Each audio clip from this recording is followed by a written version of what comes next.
People always find time for what they really want to do, and that makes you a professional, being better every day.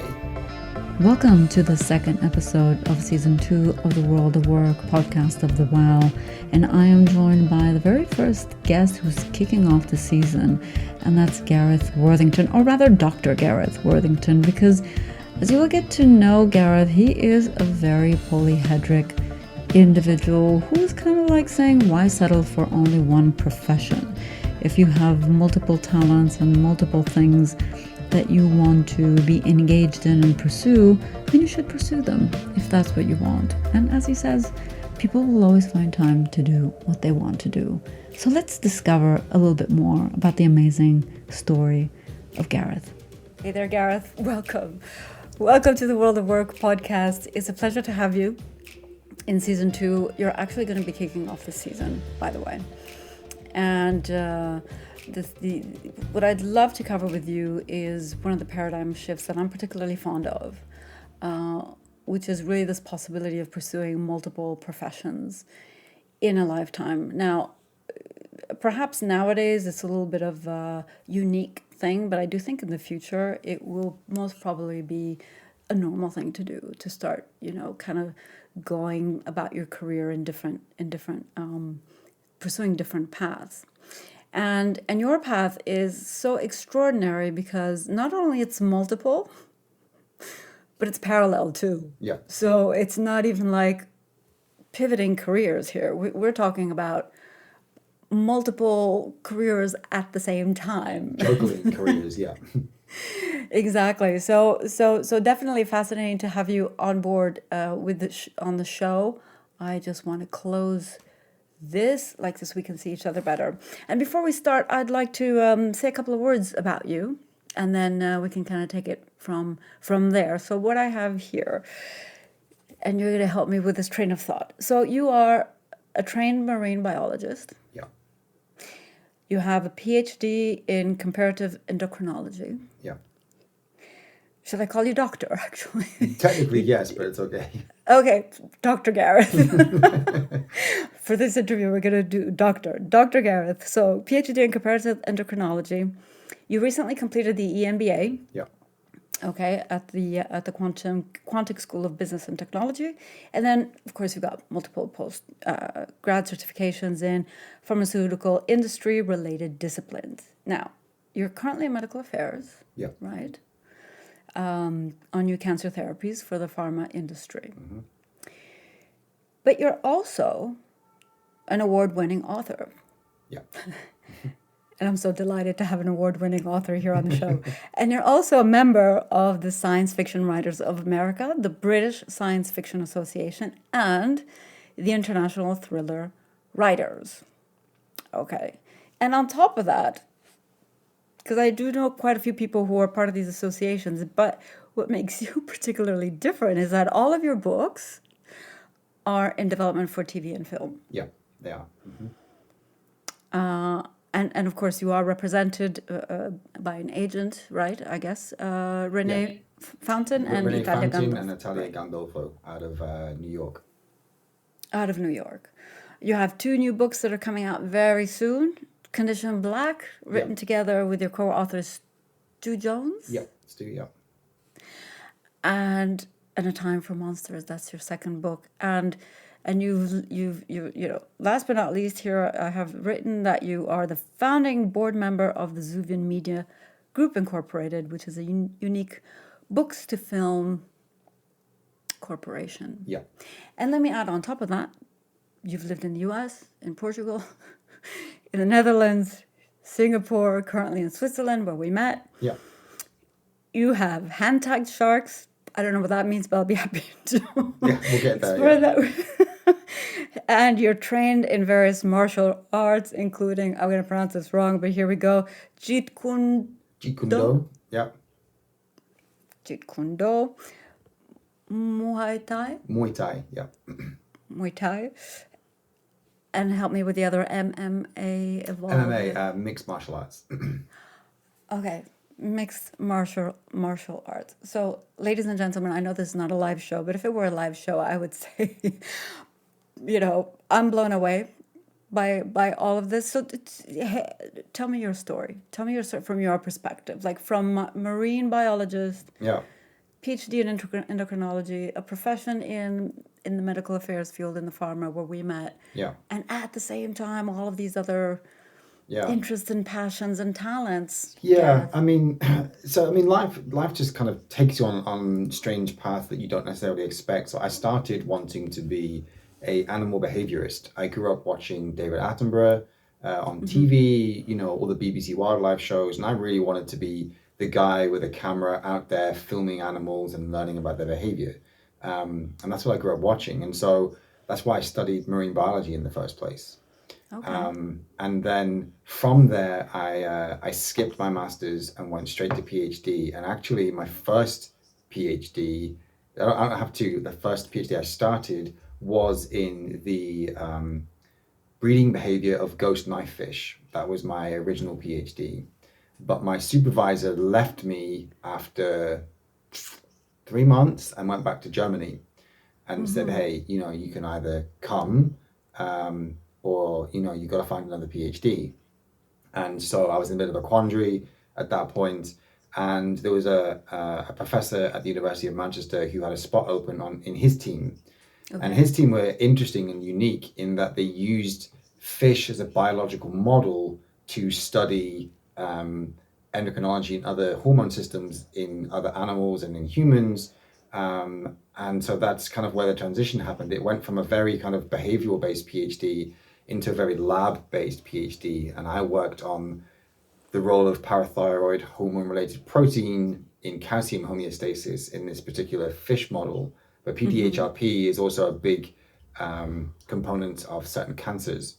And so I had this strange PhD that kind of went between the two, really, and it had kind of wider implications beyond the fish biological model. And so I finished my PhD after 3 years. I was 24, 25. And then once you've been in the lab for that long, I just wanted to be anywhere but the lab. Really hated it. And so I got a job working for the NHS. I was a consultant in the NHS, and my job was to bring down waiting lists. So we were hiring South African doctors to come into the UK and do mobile cataract units, that kind of thing. And then through some personal circumstances, someone close to me was passing away of cancer in the north, and so I went back north. And a friend of mine happened to be in medical writing, and he said, "Hey, you know what? I think this would be a good fit for you. You're good at writing, and you get the science." And so I applied for a job at a medical writing agency and got the job. And so I spent 5 years in agency doing med writing stuff, and then I never know who it was, but someone put me forward for to be the global lead for metabolics at Danone in medical affairs and jumped to the pharma industry. And so I did that. I jumped to that. I was the lead medical affairs person for metabolics at Danone. And from there, it rolled. From there, I went to Amgen and worked in med affairs in Amgen, and then on to Singapore with GSK. And I've basically along the way, I've worked in almost every department in medical affairs you can think of, as well as commercial and competitive intelligence. I was the head of a competitive intelligence agency in Europe for a bit. So really spanned most of the pharma Wow. industry roles. Yeah, absolutely. And actually that's exactly where we also met. And I do find the pharma is such a high churn anyway in terms of the industry per se. I mean, one day Yeah. you're in one company, the next day you're into the next, but there is a continuity nonetheless in the type of career, right? And the type of things that you've been working on. So have you always been focused on the cancer area and therapies? No. So, I mean, in agency, I spent a lot of time in GI medicine. At the Danone, it's metabolic disorders. So it's very rare diseases in children. When a child's born, they give the heel prick test. They test a bit of blood. They're testing for very specific things, metabolic disorders.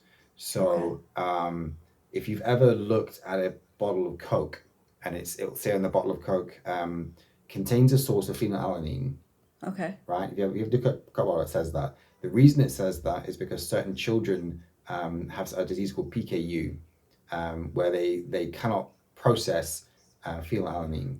If they do, they become neurologically deficient for life. It's irreversible.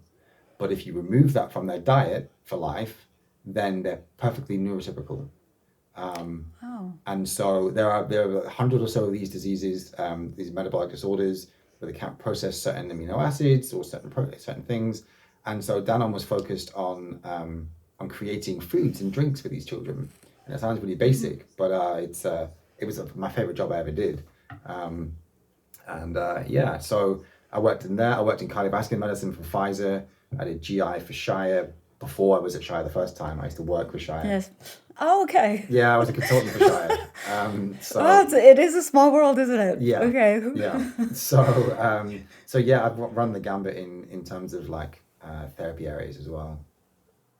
And as you were, I don't know, have you ever thought, like, when you look into your career on that perspective, have you ever thought of it in a planning mode, or did things kind of just as well happen to you? I mean, when, a little bit, it sounds by serendipity, you were able to initially combine the medical with the writing, and then from Yeah. there, you grew into these different fields and within the pharma, within different functions too. Yeah. I'm just curious if in terms of your thinking process towards it, was it in any way, let's go for it and let's see where it lands, or do you think, like, in the back of your head, say, this actually makes sense for my So I next tend step? to I create opportunity, I think, is the way I think about it. So my thing, my PhD professor, he used to always call me a bucket scientist. So Okay, what does that mean? A and bucket that science? means that we were very lab focused. So I mean, my PhD, a big chunk of it was developing a radioimmunoassay, which is very lab based and sat on the bench.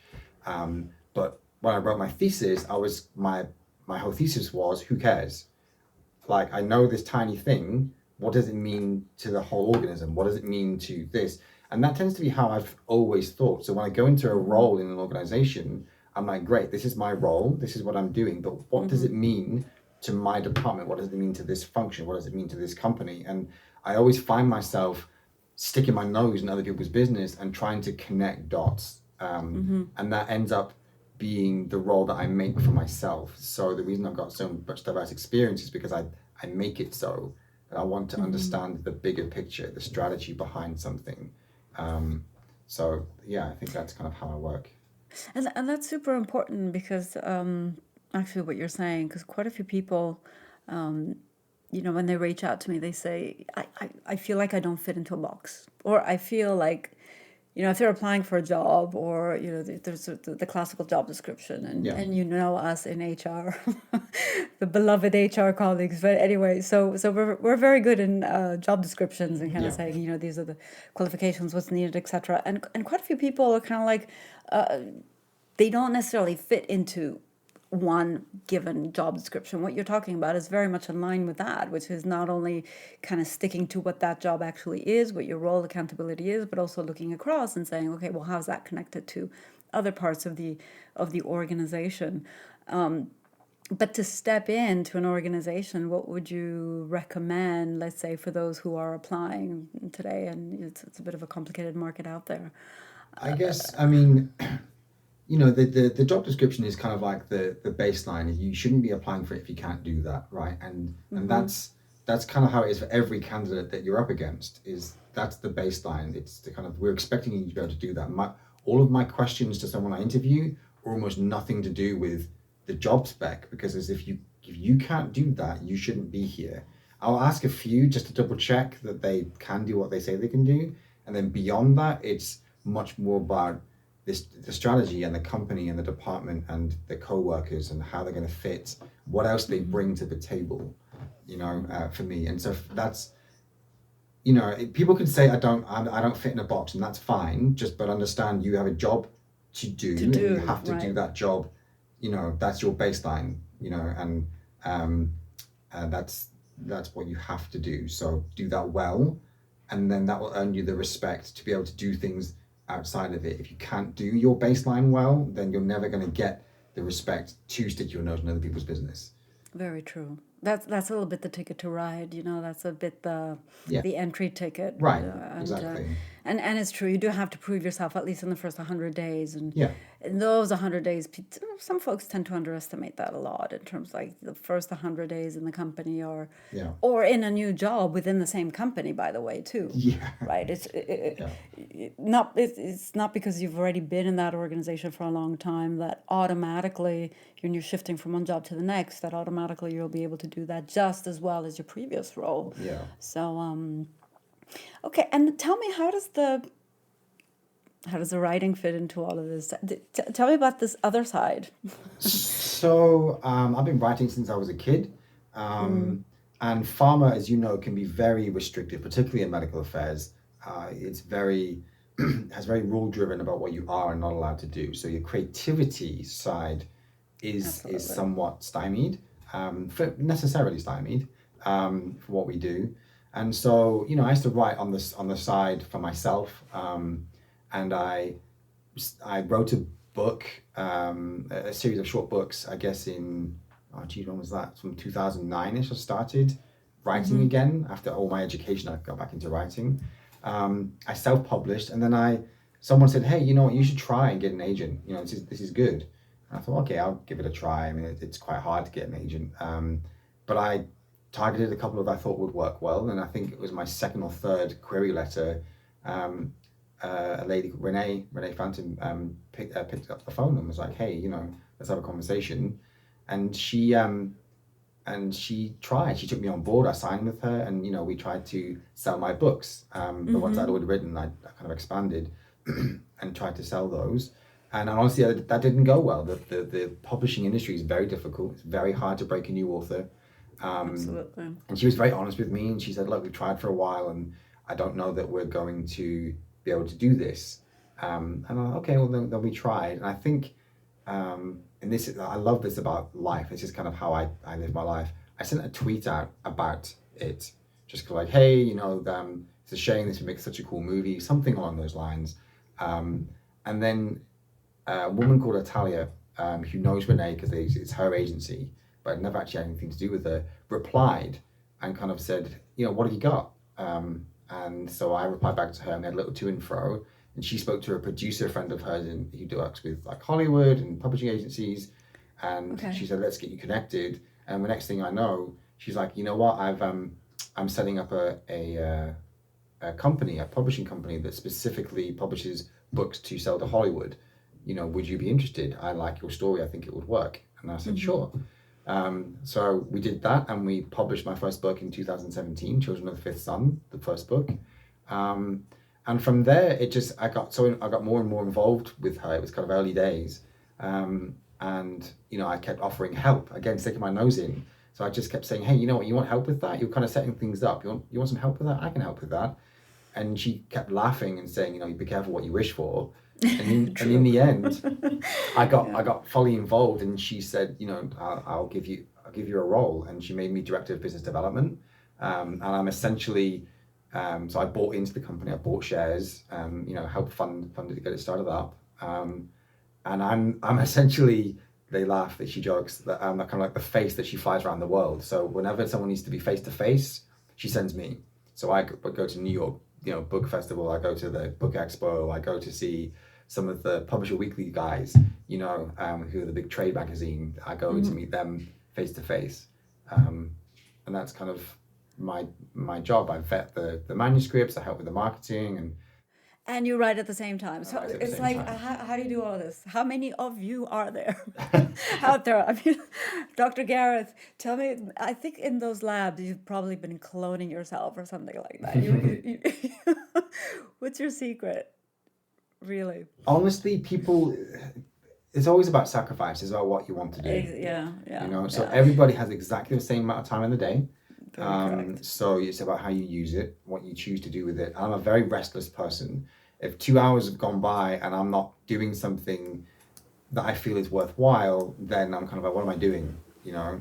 I'm not a sleeper particularly. So what does that mean? How many hours? I don't sleep. I function on sort of fewer hours of sleep. I go to bed late, you know. I had Like a 5 hours, 4 hours. Some four people or say five that's, oh my generally. God, okay. You know, and I don't sleep heavily either. It depends on. I got small kids. It depends on the day. But you True. know, the other day I got a something through an email through at 1 o'clock in the morning, which was a proof for my newest book. So I get up and I go to the computer and I sort it And you, out and I order the new one. You know, because I would rather. I'm very conscious that one day I'm going to die. I get 80 years if I'm lucky, and that's yeah, it. You know, that's all the time I get. So I can waste it, or I can try and cram it with as much things and look back and say that was a good life. I did yeah, something. yeah. Um, you know. It's very interesting you talk about this concept of time because I think that's exactly what started kicking in for me too. And the sense of there's an end. Yeah. There's an end to this. And it's like, so how I'm spending my time is becoming one of the key decision makers for me in terms of what I choose to do or not. Yeah. But and that's what I admire about you is how nonetheless you've been able to pursue these things in parallel. Like I decided to move on to something else. Yeah. Like this, I can fully focus on other things, on diversity and we were talking about a little bit the pharma. It's great. At the same time, it's not only the pharma. A lot of businesses, unless you're in the creative business space, which is a different one, Yeah. they're it's there's only so much that you can actually create and do and put out there in the world in terms of sharing your knowledge, your story, your Yeah. music, or your books. So that's what I find really, this concept of I'm still amazed It's about on leaving how you some. pack that all in and what is left out, I guess, because that's also to your point, the sacrifices must be pretty Yeah. impressive. So I mean, I guess a couple of things. I'm not massively social, so I don't go to bars. I don't go to restaurants. I have my kind of group of friends, and I'll see Yeah. them and not now because of COVID, but generally we'd see each other every couple of months for a dinner, and that's kind of enough. And then otherwise, I fill my time with my family and my things I like to do. Um, but I can't sit still. So a downside to it, and there is a downside to it, is that I never stand still. I almost don't take any time to enjoy what I'm doing because I'm always on to the next thing. I'm always like, okay, that's done, great, let's keep going. You know, so there is that aspect to it. So, but for me, it's the journey, not the destination.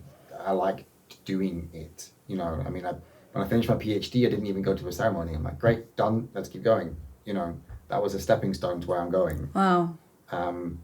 So it's yeah, taking things kind of head on um, And like, how do you plan it, if at all? Like your day, does that mean you need to have a very planned agenda, calendar to be able to fit all this in? I mean, some folks to be able to juggle multiple things, family, work, and women, by the way, are pretty good at that because they need to juggle lots of things at the same time. And they're very organized in doing that. I'm wondering if that's also your strategy on coping yeah. with all the to-dos. To an extent, yeah. So I have obviously my work calendar. So my primary job is my primary job, and that has to take precedence over everything else. But then I've got a block of time. So what do I do with it? So right now you can see like I have my weights bench in the back. So if I have half an hour between calls and I have the time, let's do some workout, let's do some weights, then go back on my call. And then and then I'll go to play with my kids and have dinner, and then I'll come back. Okay, let's do some writing. If I'm not feeling particularly creative in terms of writing, because you can't always just sit down and say, now I'm going to write. Absolutely. Then I'll switch it and I'll do my book covers and I'll do something different creative, which doesn't require the same mental space. But I still feel the time, you know? Okay, so it's really you pack up your day like there's no tomorrow. The MBA I did, and I love this company, so they're called Quantic, and the entire MBA is done with your cell phone. They're Wow. using disruptive technology, and you do 6 minute chunks, and you can do as many as you like, but you can do it at the bus stop. You can do it when you're waiting for something, and that just fits my ethos so well. So I still had to pass all the exams. I still had to do my coursework, etc. But the actual learning portion of it was done on the fly when I had time. So it was great. I could just do it in between things. Right, It's just, right. but you This, have to this be in able to between switch space. very quickly. Yes, yes. And for those who may not have this natural talent of like switching very quickly, Yeah. is there a recommendation you would give or advice you would give? Then Because I then do sense the world is going anyway in that direction. yeah, This ability to switch quickly, it's beyond multitasking, I think, now what we're talking about, because you were talking about mental states. yeah, I'm a firm believer in that. I mean, there's a moment of a creative mental state, there's a moment of an execution one, there's a moment, and really they're very different yeah, states of being, literally. yeah. They are. So being able to switch these states, I think, is really the interesting challenge for the future. Yeah, I think for some people they plan. So, for instance, my co-author Stu that you mentioned, Stu is a SWAT sniper out of Alabama. That's his day job. He's out there catching bad guys and he's doing crazy stuff. I mean, that guy's the all-American hero. But what he does, he gets up at 6 or 5 and he'll go, right, I've got 30 minutes to knock out some writing. And I will do that every single day. And if you do that every single day, eventually you got a book. Even if you write 100 words, True. you do that every day, you got a book. And that's how he works. And he just carves out that time. He makes sure he has he does that. So that works for him. Right. Each one's basically got there is not a one strategy. You have to want it. I think that's the thing for me. You have to want it. Yeah. Everyone says, I want to write a book, or I've thought about doing this, or I've thought about doing that. And it's kind of like, well, tomorrow never comes. So do it. What's If you stopping really you now? want to, Yeah. you will. People always find time for what they really want to do. That's True. what I say. Really, it's and that maybe what you want to do is spend time with friends. Maybe what you want to do is relax and de-stress and watch TV for an hour, and that's totally fine. It's whatever makes you happy. But you will find that time to do what you want to do. So I really want to write books. I really want to run my the company with Italia. I want to do whatever else. Well, here we are. This is the end of part 1 of this very special episode with Gareth Worthington. Do stay tuned for the upcoming part 2 on the World of Work podcast on the WoW. We continue the conversation along this train of thought. Till the next time, as always, stay safe and you take good care.